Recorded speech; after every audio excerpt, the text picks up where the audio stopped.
This is a 50th Telluride Film Festival hat. This is the one that took place between August 31st and September 4th of 2023, and I got this for Christmas. So why do I have this? Well, we are going to take a look at the film that opened up the festival. That is The Bikeriders.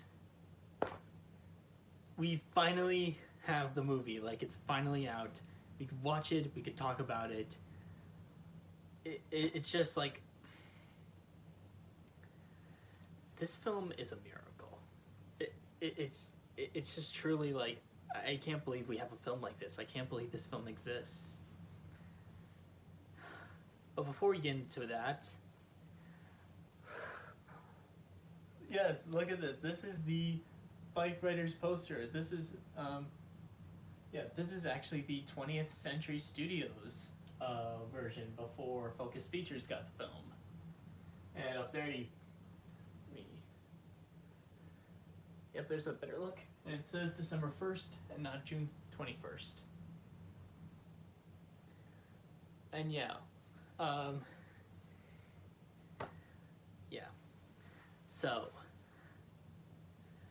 the acting is just incredible. I want to start with the acting. Like, so much of the cast, like, these are like career-defining roles for them. And it just amazes me to see how far they've come for like most of them. Like, Austin Butler and Jodie Comer are just like terrific. Butler especially, like, I think this is his best performance out of like all the films he's been in, or like anything he's been featured in. This is where it's like, he is someone not to be messed with. He is a driving force. He's someone who just controls any moment. Like, he's not half-assing it. He's not trying too hard. He just does it. He just makes it look so easy. He acts a lot with his eyes, his face. He does a lot of acting where he doesn't even need to talk. Like, if you just watch the opening, like, at the bar, and when he's waiting outside, little dialogue is heard. This kid is amazing. He really is. Jodie Comer was also fantastic. I love her, like, Illinois accent. I just think that's, like, spot on, and it's like, and it's just like, I don't know, it's just nice to listen to. Someone else who's really nice to listen to is Tom Hardy. Tom Hardy's the one actor who, and where this isn't like someone who's like come a long way, like any of the others, like, he's been well established. He's had a lot of roles, a lot of big movies, but here he also gives off such a memorable performance. And he's got another great accent, and he's another one who just controls, not as demanding as Butler, but like he controls like whatever scene he's in so well. And like the scene of him and Butler just talking at night, it's so lit well, framed beautifully. Like, it was even Tom Hardy's idea to get close to Butler in that scene.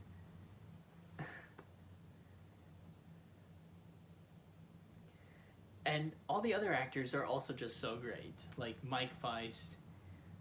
Like, I just love how...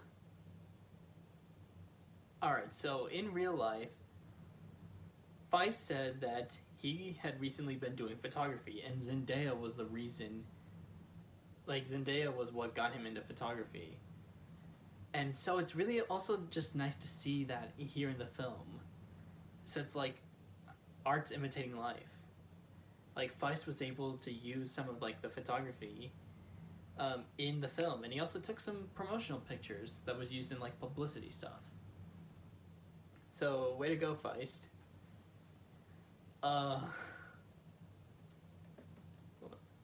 Oh yes, Norman Reedus. Like, Norman Reedus was so like fantastic in this. for as little screen time he had. And it's like, it's also just so cool. Like, you usually don't see Norman Reedus in a lot of films. He's usually like in television and stuff like The Walking Dead, but he's just fantastic in here. He's just chewing up, having great dynamic with the other characters, and his look is also just so good. It really just captures that gritty, dirty biker, or like that kind of shady character looking. Just fantastic makeup and design.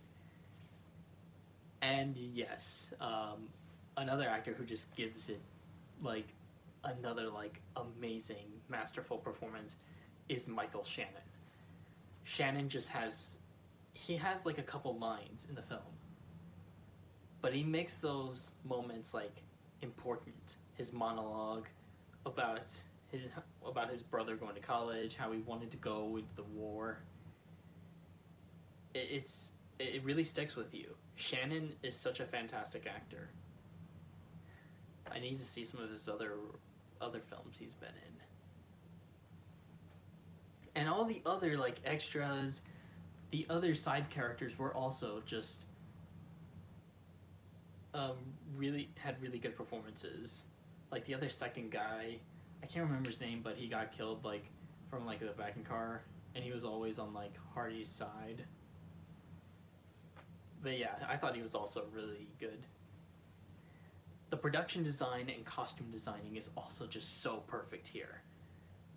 Like, all the denim and leather jackets with the vandals on it is just a simple but fantastic choice in like clothing. Like some of the best outfits in the whole film are like Norman Reedus,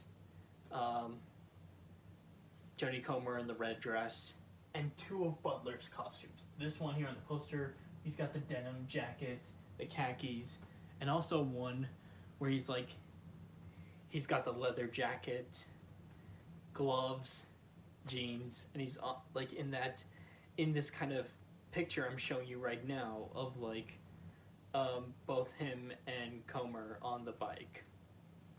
Just like that's just such an awesome fit. Like I wish I had a leather jacket or a denim jean jacket. Thankfully, Focus Features, like ever since they got the film, like they have a merch store, and you can get some of that like on their website. I need to put that on my Christmas list. The music is also just so great. Like all the song choices just fit the era so well. Like it really just makes it feel like this is a 60s film. I love it. And there are also just so many moments like that stick with you. Like some of the moments that have just been stuck in my head. The opening, the scene where Comer meets Butler, and just like the scenes at like the picnic scenes, and like Butler riding his bike running out of fuel are also just like so great. And also that ending. And I just love how open-ended that ending really is. Like you can view it in like multiple ways. What else? I'm just like so overwhelmed by this movie. It's like, oh yeah, also like the bikes just look so awesome, and I love the shots of just the gang, the vandals riding the bikes. And the cinematography is also just so great. Like I meant, like, of course there was that one scene with Butler and Hardy where it was lit so beautifully. But there were other scenes, like in the opening, the blue lighting bouncing, like, on like, Butler. It's just so beautiful. It looks so good. I love it when movies look like this. I could not find a single flaw at all in the Bikeriders. It's just... I know it's a stretch, and it just came out, but I think this is already my favorite film of, like, last year. Or that came out last year. Like, I just think this really stuck with me. It's everything I could have asked for in like, a movie. Like, just... It's remarkable. All right, we've already gone into like why I love the Bikeriders, but let's see what the bag of chips himself thinks about the film. Take it away, Thade. Thank you, Mr. Damon. I got a lot to say about the movie, too. Overall, I thought this was a great watch. The acting was good, like Luke was saying. I think this might be Austin Butler's biggest role that he's had so far. And I think overall, this is the thing that cemented him as a movie star. Because we saw him in Elvis a couple of years ago, we saw him in Dune Part 2 this year, and now we saw him in the Bikeriders as Benny. This is kind of like his defining role that shows that he's one of the big dogs and is definitely like a superstar in the acting department now. Additionally, Jodie Comer, kind of like Luke was saying too, I thought she did amazing with her acting as she pulled off the Illinois accent really well. It seemed like she fit really good into the time period. Additionally too, Tom Hardy did great as Johnny. He really helped command the screen too alongside Butler. Whenever both of them were on screen, it was truly like a treat to be seen because both of them were at the top of the game or top of their respective games for this movie. Overall, the acting was just amazing. And another thing too, Norman Reedus. Norman Reedus was like shocking to see in this movie. Like once you realize that's him, it's like, oh my gosh, that's Norman Reedus. He really fits into like the biker culture and the things like that in this movie, so that was great too. Norman Reedus did great, Jodie Comer did great, Tom Hardy was great, and Butler was amazing too. And speaking of kind of the actors too, the characters were great in the plot. I thought each character was well fleshed out, and it was cool to see the movie kind of through Jodie Comer's character, like Kathy's point of view throughout the whole time. It helped illuminate the rest of the stuff that was going on in the plot, and helped kind of like bring her perspective to the other characters and stuff in the movie, so I thought that was amazing. One of the bright spots of this movie too is the cinematography. This movie, especially compared to other movies around nowadays, looks amazing. The framing is great, the cinematography is great. There's so many like memorable shots where they're riding around on the bikes and stuff. It's just a beautiful looking movie to look at. And two, the music really just helps immerse you into this time period, which was like the late 60s when Vietnam was going on, when there was a rebellious spirit all around the United States at this time. So like looking at the Vandal gang of Chicago and stuff, and like listening to the music alongside of it, it really helps immerse you into that time period, and it's great. It's a really great compliment to the movie.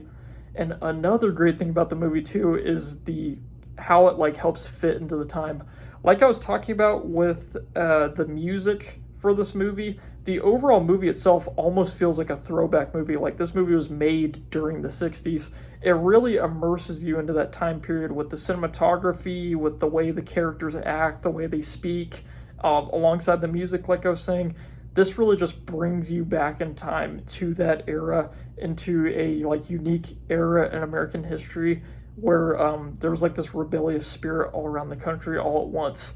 And one of my favorite scenes, or my overall favorite scene in the movie, the one that stuck with me the most, was the final scene where we kind of see Benny, like a little spoiler alert, but we kind of see Benny and Kathy sitting on the couch together, and Benny like actually smiles for once. And like Luke was saying in his section of the review, this can be interpreted in like multiple different ways, because maybe he's happy that he's finally like kind of gotten on with his life and he chose Kathy and is like in love with her and stuff, but at the same time you could hear a motorcycle revving in the background, so he could have been smiling because of that, and he kind of thought like, man, I miss riding my bike and stuff, I miss that kind of like freedom. So you can kind of see it both ways. I for one think that kind of like both is true. He loves Kathy, but he still loves bike riding and stuff like that. So overall, this was an amazing movie to watch. Even though me and Luke didn't get to see it together, it's great that I got to be part of this review, and that's kind of my 2 cents on it. Overall, this isn't like, I wouldn't say it's my favorite movie of 2024. I think that's still Dune Part 2, but this is definitely up there as maybe my second or third favorite of the year. And if this movie is in theaters, you definitely need to check it out. This is a great watch. This is going to be like a classic movie that you can always go back and watch. So The Bikeriders gets an 8 out of 10 from me, and it's a classic film. Back to you, Luke.